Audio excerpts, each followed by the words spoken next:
Hey, Kelsey. Hey, Brooke. Want to tell everyone what's happening in today's episode? Today's episode, we are going to be talking about the French Revolution and asking ourselves whether women benefited from it. Interesting. Yeah. All right, let's get into it. Hello, and welcome to Remedial Herstory, the other 50%, the podcast that explores what happened to the women in history class. Now, here's your host, Kelsey Brooke Eckert, and her partner in crime, Brooke Neva Sullivan. All right, so Brooke, French Revolution immediately follows the American Revolution in time. And it is arguably the most significant revolution of this period of revolutions in world history. Because it lays the groundwork. It reframes Europe, right? Napoleon at the end of this nonsense goes and it invades everyone. Yep. And it also brings conversations about equality and liberty and equal rights, and recognizing citizens as, citizens, right, to Europe. These same conversations that are happening in U.S. are happening in Europe, and arguably more so. That's our U.S. centrism that tells us otherwise. And it's just such an important thing. And I think a lot of people, a question I hear framed a lot in world history classes is whether or not the revolution was successful, and if it actually achieved its ends. The French Revolution. The French Revolution, yeah. And I think that's a great question to investigate because there's so many things that happen over the course of the French Revolution that kind of go against the goals of the very revolution. The revolutionaries themselves betray their ends. And I think that's I think it's interesting and worth getting into. But of course, I want to know how all of this impacted women. Sure. And before we get into that too much, today I just want to introduce this idea that talking about women, I don't think this is introduction if you've been listening to the podcast long enough, but if someone's new to the podcast, here you go. Here's the same thing. Just because we're framing it and centralizing women's experience does not mean this is a niche topic or question. Right. Women are half of us. And if the French Revolution screws over half of us, then they should be talked about. It was not successful. Yeah. And it was interesting when I brought this up with my students, the amount of you could see the elevated feeling. Like the angst? The angst of, I don't want to call anybody out in particular, but male students had a really hard time processing that. And so I ended up breaking down and redefining the patriarchy in class. This is not against men. Right. Because when we break it down, if the French Revolution, and I think you'll find that the French Revolution really benefited elite men. Right? It removes dudes with money. The monarchy, sure. It removes nobility, sure, and those loyal to the monarchy. The throne, yeah. And in the Reign of Terror, they are executed. And then it replaces those people with a new set of elite men, people that had been right on the precipice, right? Yeah. Wealthy men, merchant men, right? Landowners. Those people who it benefits this next tier of elite men. Yeah, they're like, move aside. We want to be the top. Yeah. And so when the French Revolution ultimately ends slavery within the French Empire, but that takes a while. And weird. Shocking. So I guess my point overall is we're talking about a very small percentage of men who benefited from the French Revolution. And a huge population of men that fought for it that were not of that class. That did not benefit. And women didn't benefit. People of color who are enslaved in the empire did not benefit for a long time. And so if most people did not benefit for a long time, then what the hell are we talking about? Do you know what I'm saying? Was it a revolution or was it just a moving of the guard? Right. That is the patriarchy. It's not men are the problem. Patriarchy is a system, right? A social system that is a hierarchy that benefits elite men. So reframing this question to center the experiences of women actually benefits the vast majority of people living in the French Empire. And even if it didn't benefit men, women are half of the goddamn humanity, you know? So asking this question is not a niche topic. It's not an interest group. It's half of the people involved in this revolution. You mean France wasn't only men? I'm this is shocking. You've blown me away yet again, Kelsey. We're going to get into it today. Okay. French Revolution. Before we do that, I want to do a little business update because it is giving season. We are business coming update up in the corner. Someday we'll come up with a good theme song. A little ditty. But no, I think this is such an important, this lesson plan that what we're going to talk about today, we have a lesson plan about it. It's available for free on our website. It's free? Free. It involves primary sources, which I'm going to reference. I'm going to even read portions of today. I know. You guys. Yeah. Luxury. And I'm going to walk you through how I teach it to my students and would teach it to even younger students in schools. You're going to do this all for free? For free. But all of that, having all of these resources for free for educators costs us a lot. Yeah. And we got to warehouse it. We got to write them. We got to pay people. We got to do all the things and promote it. Yeah. And so whatever is a significant amount to you on a monthly basis would make a huge difference to our organization and keep these things coming for free. Yeah. On our website under remedialherstory.com/giving, there's an opportunity to become a monthly giver, a donor, and you'll join many people who do that every month and support this work. Because this is, this is a feminist cause, right? Yeah. To remind people that women are half of us. So one way I was thinking about it the other day of donations and doing these things. And so there's like a $7 Patreon, you can be like the lowest level or something like that. $5. So that $5 helps us keep the website going. Yep. That website then gives a lesson plan to one teacher. That one teacher then teaches it to 25 students or more. Yeah. And then the snowball keeps going. So your small $5 impacts significantly to the outreach and the availability that we have to the teachers. And we have thousands of educators on our website. Every day. And so your impact is so big, it's like hard to even quantify. Yeah. I just think of when you think about a ripple and you making a ripple, each person has that ability to make the waves in the water, and the water reaches the shore and the shore can keep going. So it's like you can just do that with $5, which is, I don't know that you can make that much impact on other things for that little amount of money. Yeah. Yep. I know. So remedialherstory.com/giving. Please join the many people who do that. I know. Thank you to our patrons. Thank you to the many patrons who continue to support us. And I hope you'll join them. Okay. Business update over. Woohoo! Back to your regular scheduled programming. So I want to give we can't do the French Revolution. This is decades of time in a brief podcast episode. Kelsey. I know, shocking. So I was ready to get I'm gonna cozy just here. Drop some nuggets for people to explore further. We also have an article about the Enlightenment on our website that people can look at. And I guess framing the French Revolution like the American Revolution under sort of the Enlightenment concept is obviously central, because that's when this is happening. And it's these ideas that are really motivating a population of people to be revolutionary. Things that are, I think, because of male centrism in our society and in our history classes, even though, when you say revolutionary, people, when they close their eyes and they picture a revolutionary, it's usually a male figure doing, war, arms up, rah! And you say that, and then immediately in my mind, I have that painting of the female with tattered clothing. Yeah. That's from the French Revolution, right? That painting.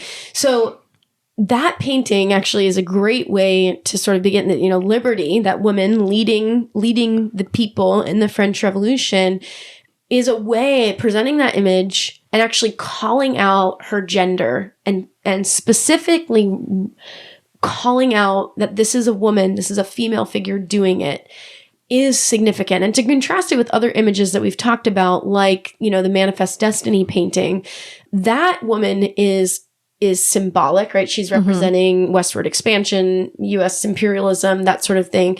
Liberty in the French painting is representing liberty. So she is sort of symbolic. But the storming of the Bastille, one of the first events of the French Revolution, there actually was a woman at the front of the crowd. Cool. And that, I think, because when we think of war as sort of men's business and attacking a government building as men's business, if that's our like baseline, when women are present, our mental framework for these things erases them, even when they are there in history. Right. So that's our own bias. Yeah. So people are all wrapped up in this political fervor. Women are creating these political clubs in the decades leading up to the revolutions. I say revolutions, American, French, so Haitian, so on and so forth. Yep. And these kind of elite women are at these salons having these conversations, engage. They're getting people like, Rousseau to come and talk to them and like teach them about stuff. And so there's this, women are part of it. They're actually in the weeds. They're facilitating it. Some of the best, the hostesses of these salons, of these political conversations and scientific conversations are these female figures. And it's just real. They're so fascinating and interesting.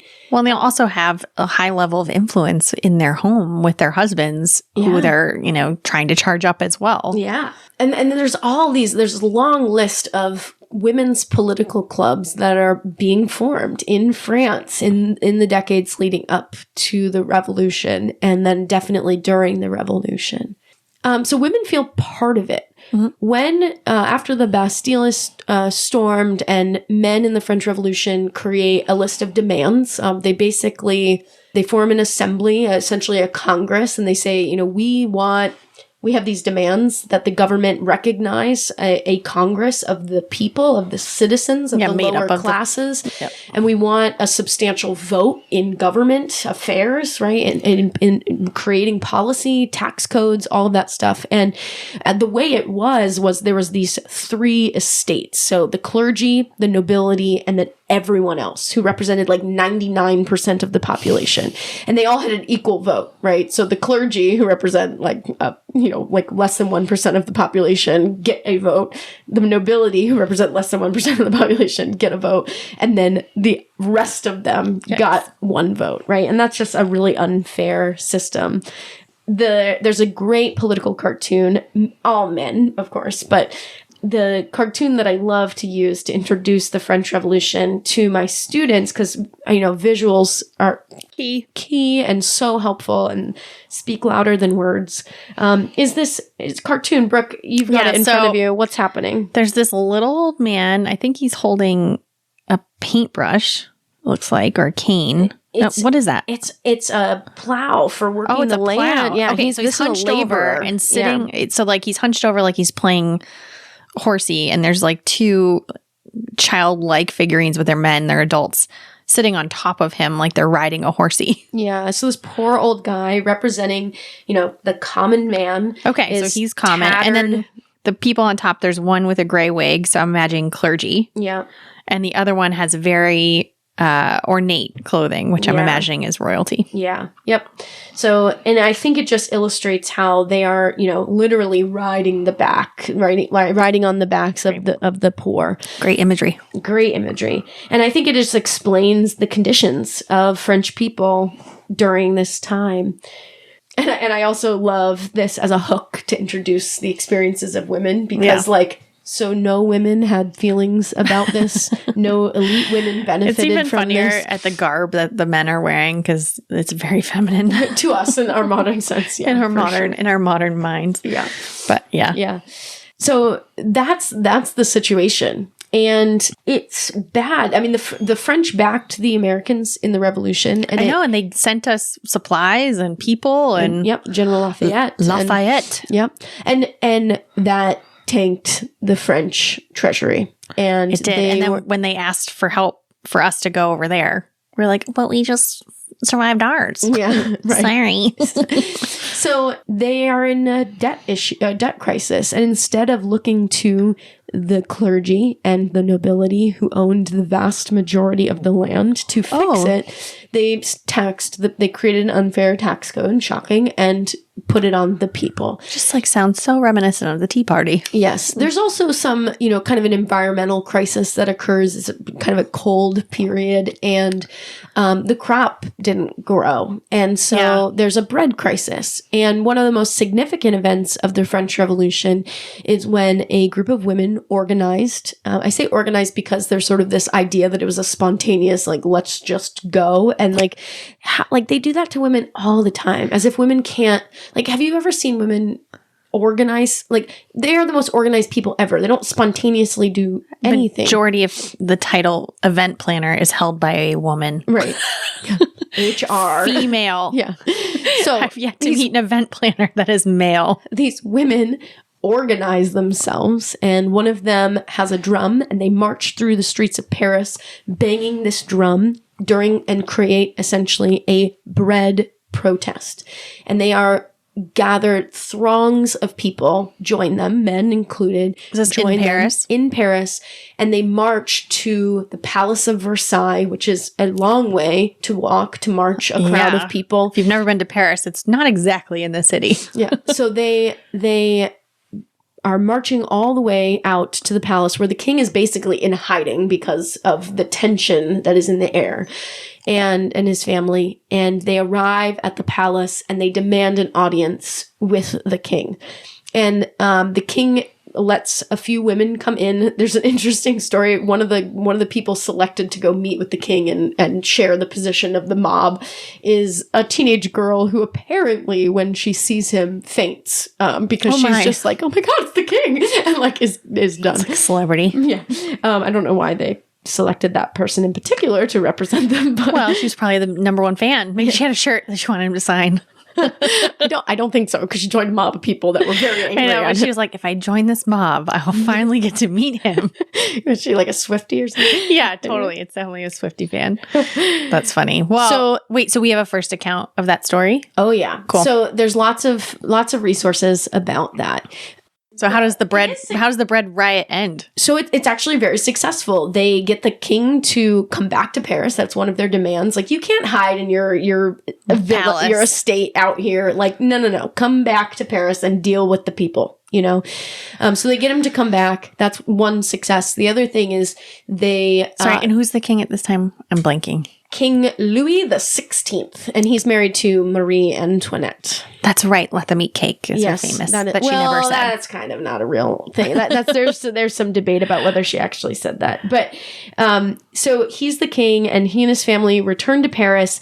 And the other successful accomplishment of this riot is that they come back with carts of bread from the king's kitchens to feed to the people. And there's promises of even more bread.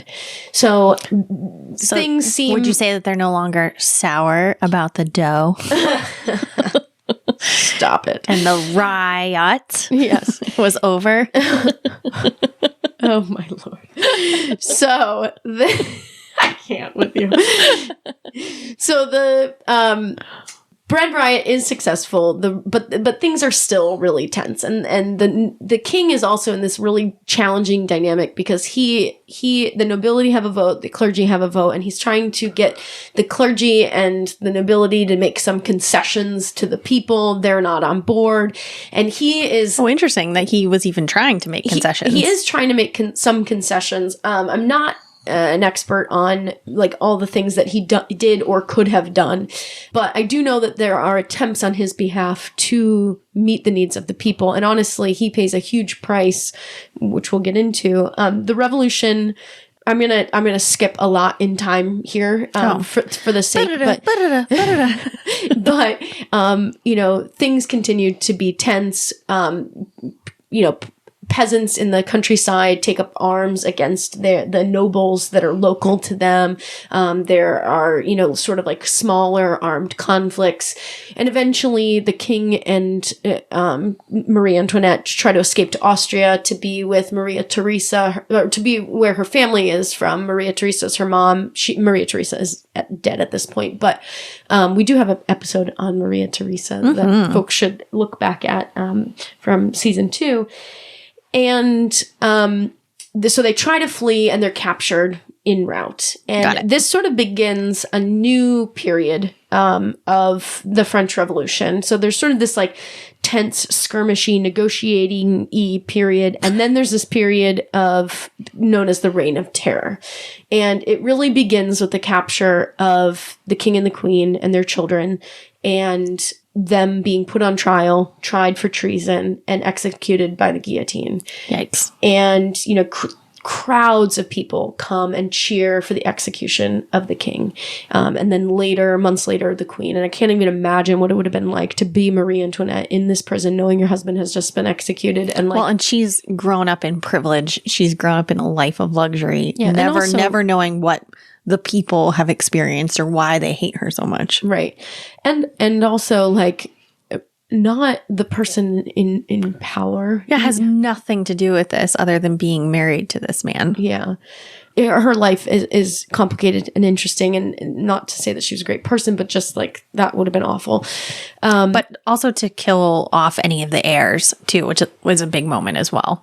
So 40,000 people are killed during the Reign of Terror, which is 40,000 people. And so, it's known as the Reign of Terror because there are trials happening, big air quotes, and these people are, seen as connected to the monarchy, proponents of the monarchy, and those people need to go. And that's like, this is not open political thought, open, enlightenment thinking. This isn't, fair trials by your peers. No, this is terror. Get them up, get them out. Yep. We're done. We're done with this. And Maximilien Robespierre is sort of the main perpetrator of this, with his committee of safety that's trying to promote safety for who, I wonder.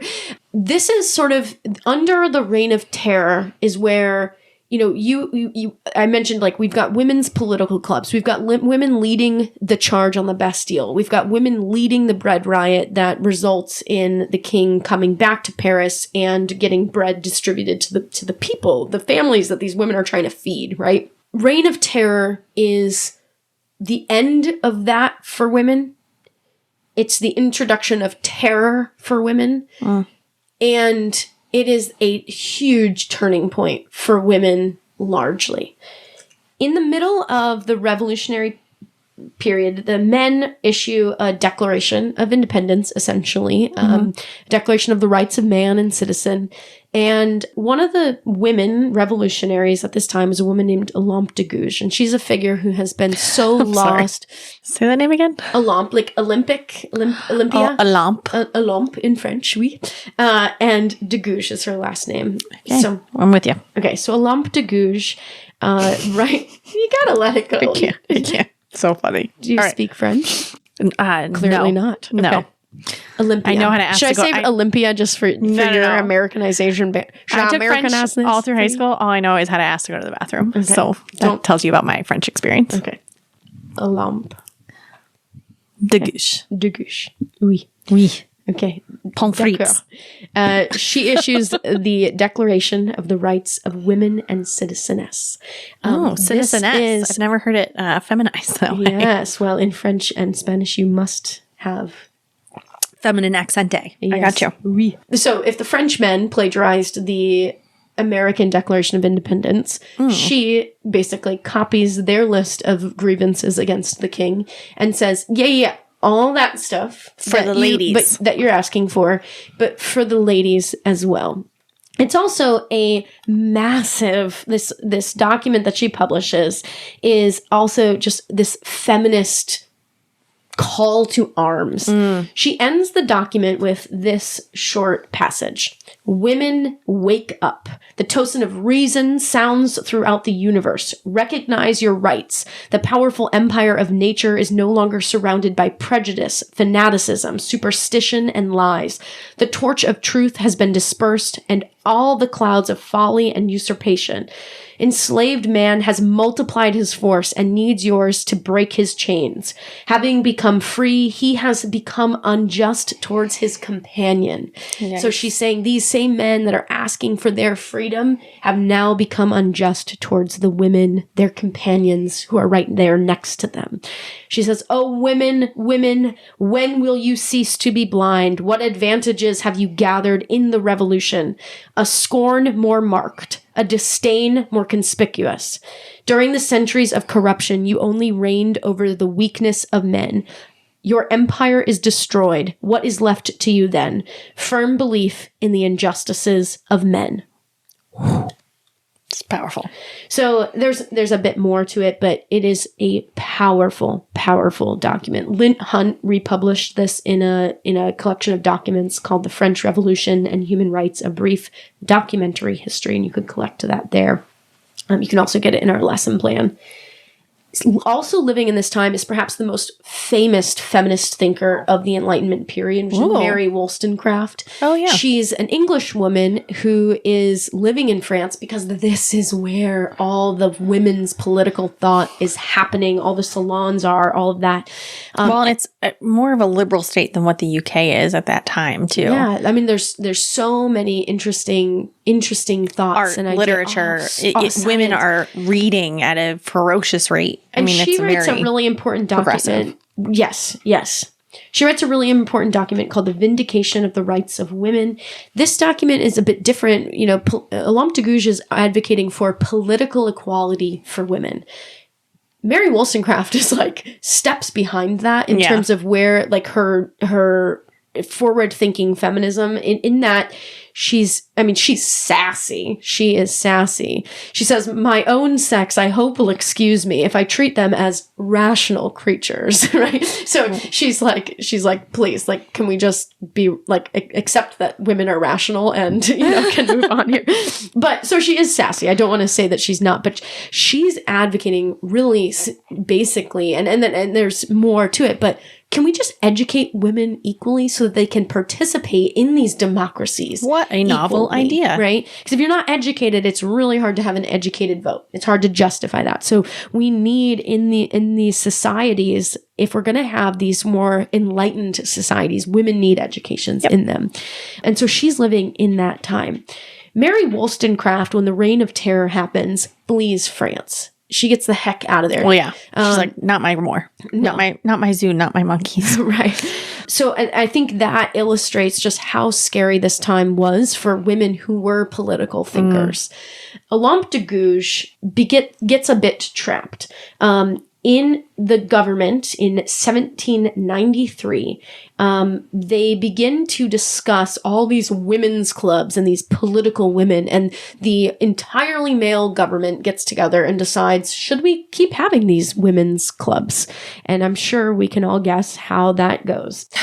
It's not great. They don't adopt it and they give them badges. Right. It's so surprising. One of the, I want to put this in proper sort of international context. As the Reign of Terror is happening, King, Queen executed, pretty much all of the neighboring countries around France freaking out. The monarchies surrounding them declare war on France. And so they're taking full advantage of this moment. Yeah, but also like they need to protect their monarchies, right? They don't want this concept. Well, and France at this time was a huge power. Yeah, like Spain. In England, I mean, they were high up there on the list. So, but these monarchies do not want this mob violence, which is how they see it, to spread to their countries, and they want to show to their people, we will, like, if you try this, everyone's coming for you, Yeah. So women in France are pragmatically responding to this. Okay, we're just throwing it out there. We're at war with everyone around us. I think we need a draft, 1. 2, I think you should recruit women into that draft.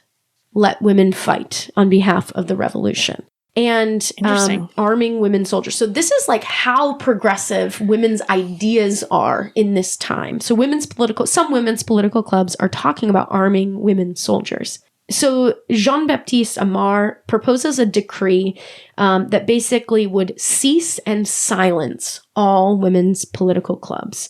And on October 30th, 1793, they get together to discuss this. The discussion is relatively brief, and they vote and unanimously pass this with, it says the decree passed with no discussion.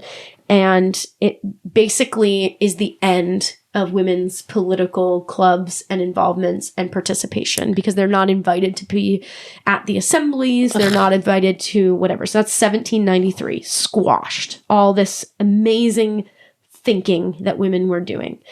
Then they begin to put these sort of women on trial. And on November 3rd, 1793, just a month later after that decree, Olympe de Gouges is put on trial. She's accused of treason because she dedicated, this is kind of an interesting irony. So here's a woman who in the revolutionary period says, yeah, all that stuff you're asking for men, all those freedoms, all that equality, but give it to women too. So she is arguably more forward thinking than the male revolutionaries. She's more revolutionary, right, than them, because she's extending it to the other 50% of the population. But she makes a choice when she initially published that years before to dedicate her declaration to Queen Marie Antoinette, because she was hoping that Marie Antoinette would see this issue. Like as a thread connecting them. Yeah, connecting the experiences of women across class, right? And clever. However, they used that to say that she was a monarchist. That Olympe de Gouges was a monarchist. Ouch. Because she dedicated it to Queen Marie Antoinette. Olympe de Gouges leaves Paris. You could argue she flees Paris, but she gets out and goes to her country estate. Her son was actually fighting in the French armies and was home at that time, so she went to be with him. And even though she's there, they come and they arrest her and they bring her back to Paris and they imprison her in Paris. Next. While awaiting trial, Olympe de Gouges is in prison, and you would think that a woman who's been told, like, hey, so the reign of terror is happening, people are being executed like wildfire, at the guillotine, you should probably stop saying things that could get your head chopped off. And Olympe de Gouges does not do that. Well, yeah, she has a cause. She's believing in the thing. She keeps publishing. She keeps writing rants about... As great men have always done. Yes. They don't care that they're in jail. Nope. Can't keep me down. I'm here for the cause. She keeps writing, and she's eventually put on trial. And we have her trial transcript in our lesson plan, which you can read with students. I think it's really illustrative of the kind of toxic nature of the Reign of Terror documents. And I think this also, right, I said at the beginning of this episode, just because you're centering women's experiences does not mean it doesn't connect to the whole larger thing, right? When you say to students, these quote unquote trials during the Reign of Terror are bogus, Olympe de Gouges' trial illustrates that. Yeah. For men and women, anybody who is put on trial during this period. And there's very little discussion. There's very little evidence presented. She's not allowed to present very much evidence. Like a lot of women in this time, she basically says no, don't execute me. I'm pregnant. And so they get a doctor to come in and actually inspect her to make sure, to see if she's actually pregnant, and she's not pregnant. Good try though. Good try. They accuse her of treason, and she is executed. Olympe de Gouges does, I've already illustrated, at her execution, is standing on the platform going, "Avenge me!" Right? To the crowd of people. This woman goes down fighting in the way that an intellectual revolutionary should go down. Yes. So she is an icon. And I think she's so important to highlight because when she dies, a lot of her documents, her writing gets lost and buried in the Reign of Terror period. And so a lot of people, when they think about feminists of the Enlightenment period, they focus on Mary Wollstonecraft because she survived. Well, and she probably, has more out post Reign of Terror of how that happened. Although she does die in childbirth shortly after, but she has a husband and now a daughter who can, get her documents republished, refocus that. There's also a scandal because her daughter was born out of wedlock. And so that kind of like that negative publicity that comes from her scandalous personal life actually benefits her because people know her name. Do you know what I'm saying? Yep. So, it doesn't benefit her reputation in Britain at the time, but it certainly benefits her the readership. Olympe de Gouges, though, is like such a force, and everyone should know her name in schools. When people ask, so if the question is, was the French Revolution successful for women? Women's political clubs, all that amazing activity that you see before and during the beginnings of the revolution are squashed in 1793 with a decree that silences them and bans them from existing. Then Olympe de Gouges and many, many other women like her, there are lists of names that you could pull, women like her who are publishing very progressive ideas that extend all these freedoms to women. They are executed in the Reign of Terror. Mary Wollstonecraft flees France. And if that's the painting of what the revolution was like, the end of the revolution was like for women, the answer is a hard no. Yeah, no kidding.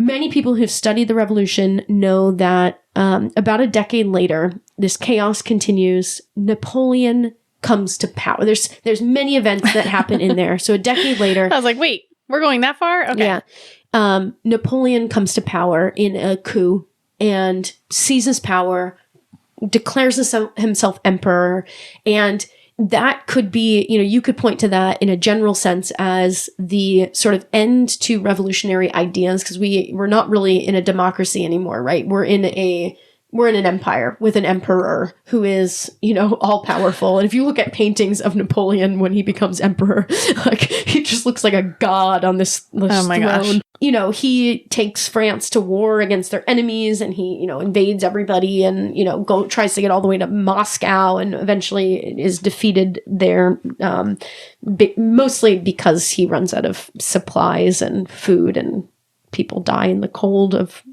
Russia, which is cold, fun fact. But Napoleon issues, during his time, a civil code that it goes wherever Napoleon's armies go. So it's a series of laws. These laws are really important. They abolish slavery, which is probably a good thing. Yeah. They get rid of feudalism. They do a lot of really great things for the places that his laws essentially accomplish a lot of the goals that the revolution had set forth to get rid of this unequal economic system. So that's great.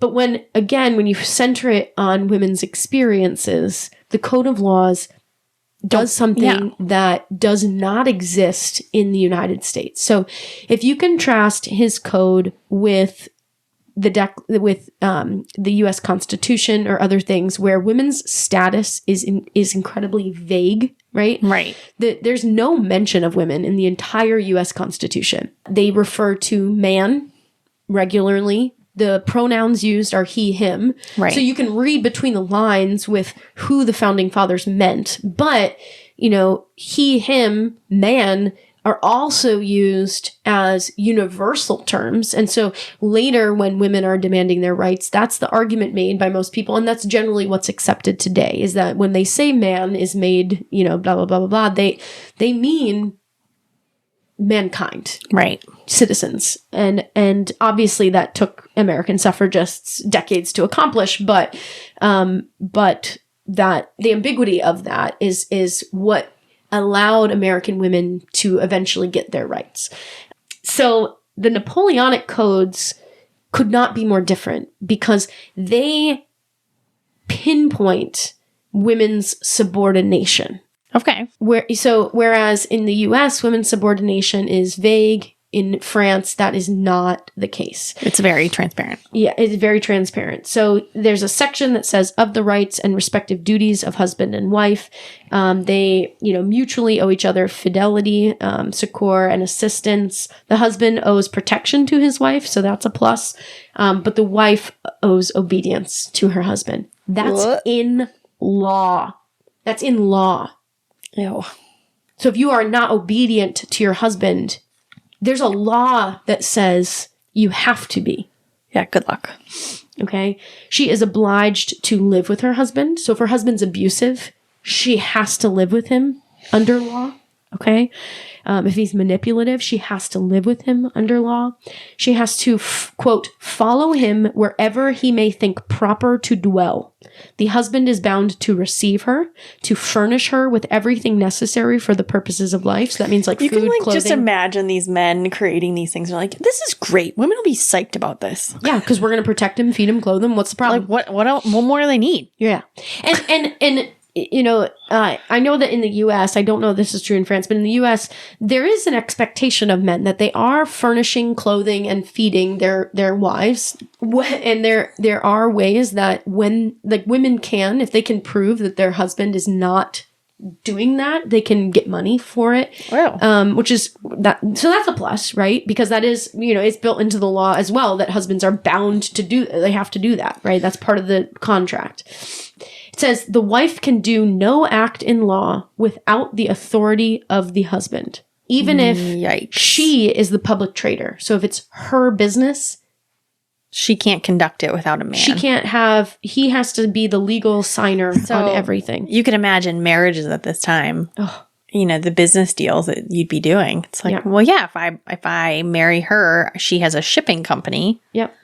It is now mine. It is my shipping company. It is my, seamstresses would have been an incredibly valuable. Oh yeah, we did a whole episode on work that women could do or were allowed to do in this time. So it's just it's just appalling the degree to which their subordination is built in here. And then I think the last one is the greatest insult. The provisional administration of the children shall remain with the husband. And so that's the other thing is even if she had the bravery to flee her husband, even if she had the willpower to challenge his authority over her business and all of those things, the children are his. And he can take her kids from her at any minute. Yikes. So That's terrifying. that is, I think, so if the decree in 1793 isn't sort of the Catalyst, end yeah. of if Alam Degouges execute and the many other women in the Reign of Terror who dared to speak, if Mary Wollstonecraft fleeing France isn't enough evidence, these laws which spread everywhere France goes are evidence that this revolution is so bad for women. And because of where they were before the revolution, right? Yeah. All those clubs, all that thinking. My mind is immediately going to, now that you've kind of given us all this context, my mind goes to, you were saying your students when you're talking through this were like kind of disgruntled about women. Well, because they're like, yeah. I mean, but that was I think they have the like there's so much yeah, but that's just how it was for women. Yeah, and they're like cool with it. And I'm like, and isn't that awful? And isn't that can we follow that up with?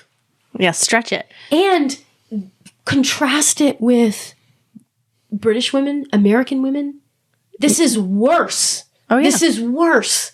This is worse because, in America, there are laws like this on the books, but it's different state to state. Yep. Right? And there's not an empire running there's it. not this isn't that big, right? And there are often protections built in there for women. The realities of frontier states are so different than coastal states. And women had a lot more rights out there. And where there's sort of that contrast, women can make arguments. Yeah. Why is it women in Wyoming can do stuff that women in New York can't do? And so those kind of there's still opportunity there. It's Napoleon's not all code of is the whole country. This is it. This is what we're doing. Boom, right?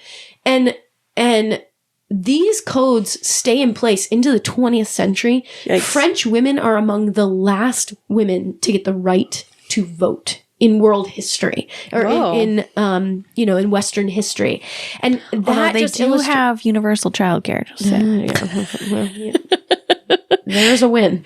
There are some things they do a little differently, but yeah, no, it has long-lasting It effects. sets the tone, which can help you understand the succession of the next phases after Napoleon from there going forward. So yeah. And I'm skipping over, there's a June uprising. There's lots of things that happen afterwards. There's a return of the monarchy, another rebellion against the monarchy. There's all that sort of stuff. But because the French Revolution is not brief, but I think these events sort of illustrate the realities of these experiences for women. And certainly elite women might have benefited from some of this stuff because they had all the privileges of being wealthy and elite. And probably educated. Yeah. Interesting. But they, were given no platforms for speech. And it's, centering this, I think, brings up questions, because then if this is true for women, what effect does this have on poor men? And then we can investigate that. And then men of color. And then you can keep going. Yeah. And then I think, and to the point I made at the beginning, like, if you can't accept that if the revolution is terrible for half of the population, then it's terrible overall. Yeah. Then we've got issues. Yeah, right? Exactly. And merchant men are benefiting, and I guess their wives are benefiting from the wealth that those sort of next tier men are getting. But, women in the nobility are losing. Women, certainly, that intellectual women are losing. Poor women are losing. Like, it's widespread. Yeah. Well, thank you, Kelsey. So we can find this on the website. Yeah. Really interesting. And the images are awesome. Yeah. So certainly encourage people to go check those out. I think it's a great way to bring kids in. Yeah. And we've centered the French Revolution in the larger Enlightenment period, and you can read that article on our website. Great. Well, thanks, Kelsey. Thanks, Brooke. See you next time. Thanks so much for listening to Remedial Herstory, the other 50%. Please subscribe, rate, and review wherever you listen to your podcasts to bring more voices to the conversation. We really appreciate that effort. Until next time.